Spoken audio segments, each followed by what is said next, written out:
The 60s, a time of miniskirts, mop tops and some truly unforgettable television. But amidst the classics there are some gems that have been sadly forgotten. Join me as we dust off the archives and rediscover some of the hidden treasures of 60s TV. Ready for a trip down memory lane? Let's go.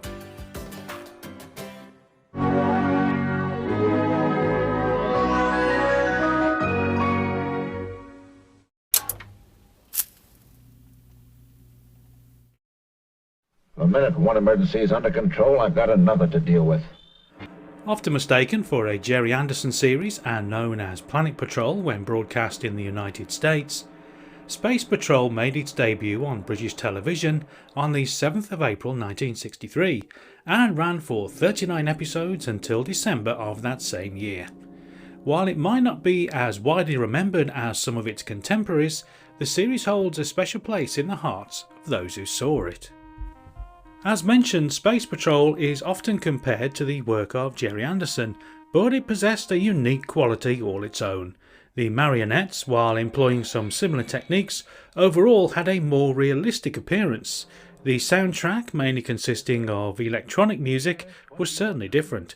Although made for younger viewers, Space Patrol also featured a surprising amount of technical talk and scientific detail.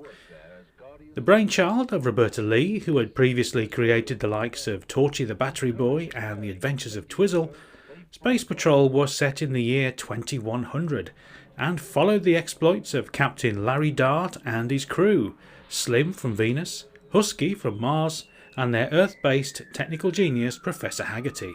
All were under the watchful eye of Colonel Rayburn. Their mission? To protect the United Galactic Organization, or UGO, from all manner of intergalactic threats. While the special effects are obviously a little dated by today's standards, now they just add to the series' nostalgic appeal. It's a reminder of a time when imagination reigned supreme and a limited budget couldn't hold back a good story. Thought lost for many years, Space Patrol is available on Blu-ray, but is very hard to find on DVD. Episodes can also be seen right here on YouTube.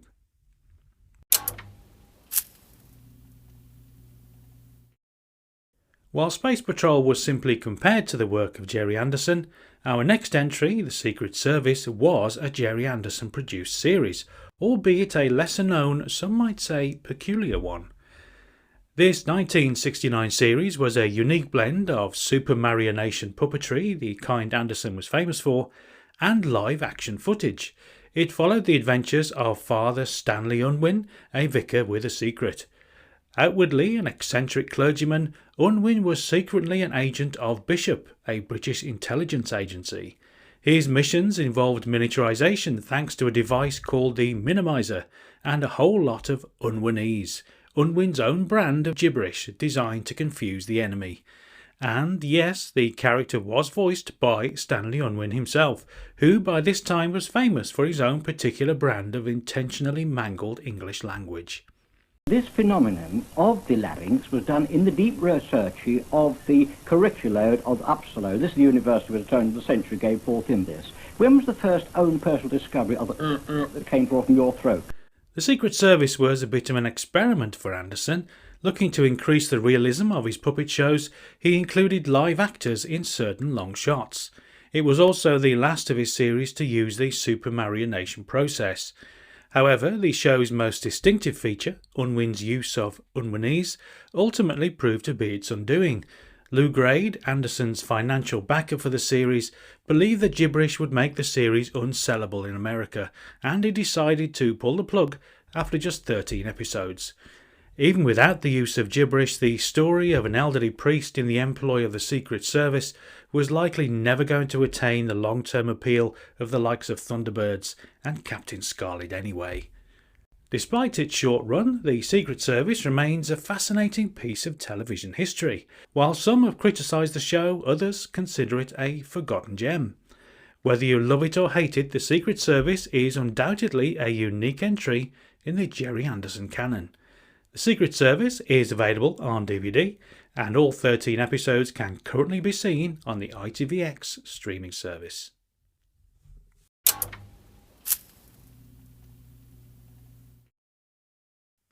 In 1963, if you were lucky enough to come across Sid James in real life, you could be forgiven for thinking that he had given up the acting profession altogether, as you may well have spotted him driving a cab around the streets. This was not to earn a little bit of extra money on the side. His acting career was still going as strong as ever. 1963 just happened to be the year that Sid landed roles in the classic film Carry On Cabby and the now forgotten BBC television drama series Taxi. Created by Ted Willis, the man behind the legendary Dixon of Dock Green, Taxi saw Sid cast as Sid Stone, a cab driver who always seems to get tangled up in the problems of others, usually through no fault of his own. Sid shares ownership of his cab, at least in the first series, with the wonderfully named Fred Cuddle, played by Bill Owen, and acts as a mentor to the young Terry Mills, played by a young Ray Brooks. Rather than being a straight comedy, Taxi was a drama series with comedic elements. It gave Sid James the chance to show off his considerable acting ability, although he still managed to be the familiar Sid that we all know and love.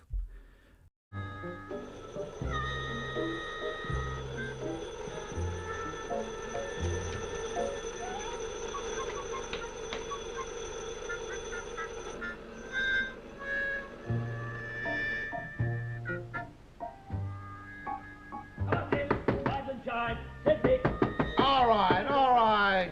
Running for 2 series and 26 episodes, only one instalment of Taxi is currently known to survive, and it can be viewed right here on YouTube.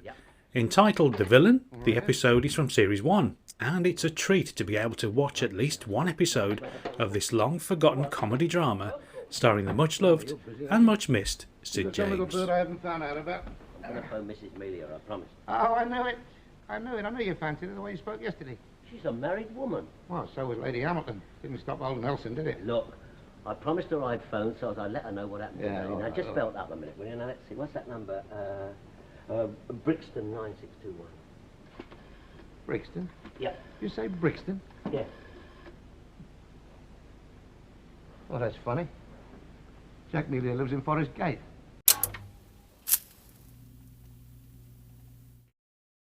Predating EastEnders by almost 2 decades, weekly drama series Market in Honey Lane told the individual stories of the characters who lived and worked around the Honey Lane market in London.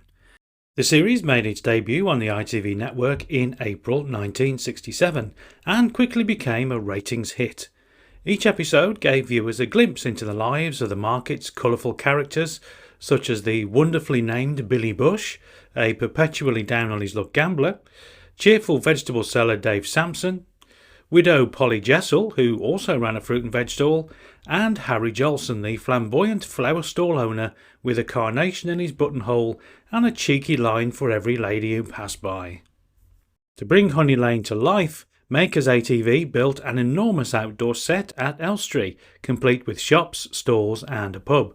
At the time, it was one of the most expensive sets ever constructed for a TV drama, and, interestingly enough, the BBC later used the same studio to build the set of, you guessed it, EastEnders. Running for 2 years, the series title was eventually shortened to simply Honey Lane, and moved to a twice-weekly afternoon broadcast schedule. Despite its relatively short run, Market in Honey Lane remains a fascinating glimpse into an almost bygone era of London life, when local markets were the heart of a community.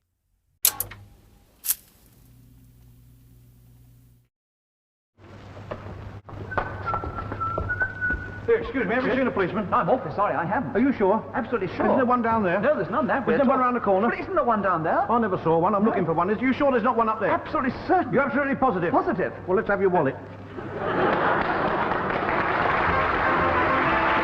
As one of the most popular television comedy stars of the 1950s and 60s, the brilliant Arthur Haynes is, rather puzzlingly, very much a forgotten figure today. His ITV series, The Arthur Haynes Show, ran from 1956 to 1966 and was a huge success, catapulting Arthur to the very top of his profession. A mixture of sketches and musical performances from guests such as the Rolling Stones and the Dave Clark Five, The Arthur Haynes Show also featured the late great Nicholas Parsons, who acted as the straight-laced foil to the often belligerent characters portrayed by Haynes. The two worked wonderfully together, with no finer example than the sketches which featured Arthur's most popular character, that of Hobo Haynes the Tramp, created for him by the great comedy writer Johnny Spate. Trying to offend me, aren't you? No, I wouldn't dream Yes, of you are. it. You're trying to offend me. You want to be friends with me. You're trying to offend me. No, I try, just to please you, I will have a mouthful. What are you pulling faces for, then? This... Do you mind?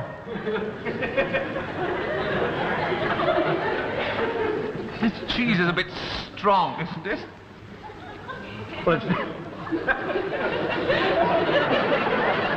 It's extremely strong. I know it is. It's the hot weather, mate. Isn't it? Been in my pocket all the afternoon, that has. The Arthur Haynes Show came to a sadly abrupt end after the sudden death of its star from a heart attack at just 52 years of age. Why Arthur Haynes is unfairly forgotten today remains a puzzle, as he was one of the greats of British comedy. Surviving episodes of The Arthur Haynes Show are available on DVD.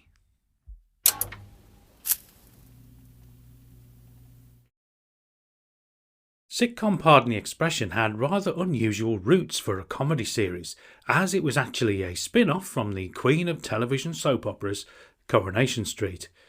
The great Arthur Lowe had played the character of Draper Leonard Swindley in Coronation Street from the third episode, broadcast in December 1960, until May 1965.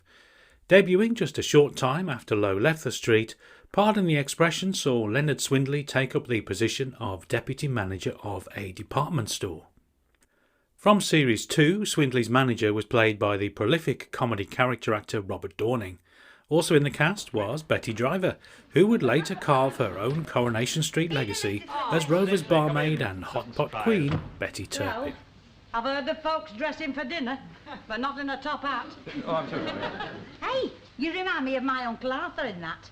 He wears a top hat at work. Oh, station master, stockbroker? Undertaker. Pardon the Expression came to an end after 37 episodes in 1966, but was awarded a spin-off of its own, Turn Out the Lights, in 1967. After being sacked from their position at the department store, Swindley and Robert Dorning's character Wally Hunt set themselves up as ghost hunters. Needless to say, this rather silly premise saw the series last for just 6 episodes. Pardon the Expression is available on DVD, but copies are very hard to find. Episodes can also be watched right here on YouTube.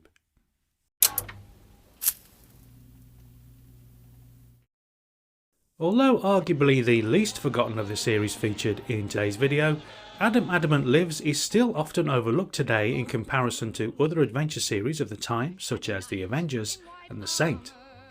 Imagine a Victorian adventurer, Adam Llewellyn de Vere Adamant, betrayed, injected with a life-extending drug, and then frozen in a block of ice. 64 years later, he's revived and thrust headfirst into the psychedelic scene of 1966. Armed only with his trusty sword stick and a rather remarkable set of eyebrows, Adamant must navigate this bewildering new world. Fortunately, he finds some allies. There's Georgina Jones, a stylish young woman with a fondness for the word zoinks, who also becomes Adam's romantic interest. And then there's William E. Sims, a Punch and Judy man who becomes Adamant's limerick-loving valet. Our hero also manages to secure a chic penthouse overlooking the Thames and a snappy Mini Cooper S. Adam Adamant Lives ran for 2 series from 1966 to 1967, and with its eccentric villains and often outlandish plots, inevitably drew comparisons to The Avengers. Adamant employed his sharp intellect, athletic abilities and mastery of weaponry, especially his sword, to outwit the criminal element. Despite being overshadowed by The Avengers, Adam Adamant Lives was a genuinely original series, offering a blend of adventure, fantasy and humour. The DVD of the series is now very hard to find, but some episodes are available right here on YouTube.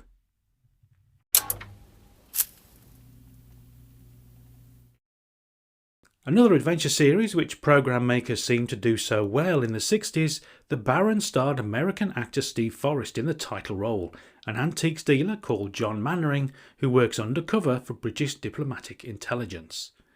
The Baron was a product of ITC Entertainment, the same studio that brought us The Saint and Danger Man. As was common with ITC shows, the American market was crucial, hence the casting of Steve Forrest in the title role. The Baron drove a distinctive silver Jensen CV8 with the personalised licence plate BAR1. While the car was certainly stylish, it didn't quite achieve the same sales boost for Jensen that the Volvo did for the Saint. A stylish and entertaining series, The Baron is available on DVD, with episodes also on YouTube.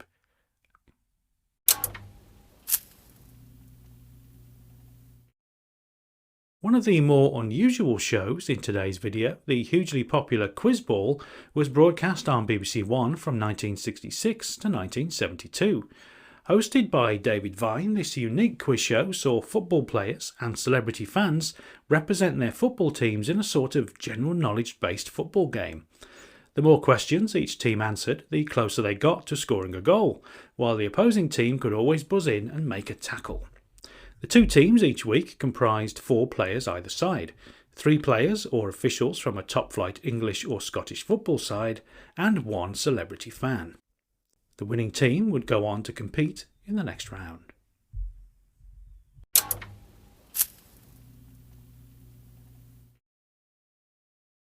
It's not many television sitcoms that get a mention in a Beatles song. However, the lyrics to Good Morning feature the line, "It's time for tea and meet the wife." Written by the prolific comedy writing duo of Ronald Wolfe and Ronald Chesney, and first broadcast in 1964, Meet the Wife starred Thora Hird and Freddie Frinton as working class husband and wife Fred and Thora Blacklock. Plumber Fred just wants to lead a quiet life and enjoy the simple pleasures, but this dream is often upset by domineering wife Thora, who has social aspirations. In a precursor to Keeping Up Appearances 3 decades later, Thora would often speak in an exaggerated refined accent in company and adopt upper-class mannerisms. One of the top-rated BBC comedy series of the 60s, Meet the Wife is sadly overlooked today. Change sides. Anybody think we're playing bloody football?